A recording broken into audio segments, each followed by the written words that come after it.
এখনও ডক্টর মোহাম্মদ ইউনূস নেতৃত্বাধীন অন্তর্বর্তী সরকারের প্রতি বিএনপির আস্থা রয়েছে বলে জানিয়েছেন বিএনপির ভাইস চেয়ারম্যান শামসুজ্জামান দুদু।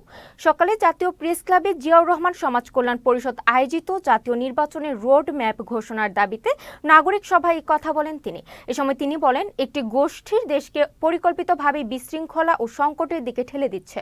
বলেন, পট পরিবর্তনের পর জনগণ এবং বিশ্ববাসীও প্রত্যাশা করেছিল দেশে গণতন্ত্র ফিরিয়ে দেওয়া হবে, কিন্তু দুঃখজনক হলেও সত্য সেটা হয়নি বা উদ্যোগ নেওয়া হয়নি। মানুষের প্রত্যাশা ছিল একটি নির্বাচনের রোড ম্যাপ পাবে, কিন্তু তা এখনো পায়নি। এখনো পর্যন্ত আমরা ডক্টর মোহাম্মদ ইউনূসের কাছে প্রত্যাশা করি, তা আমাদের সরকার বলে আমরা মনে করি।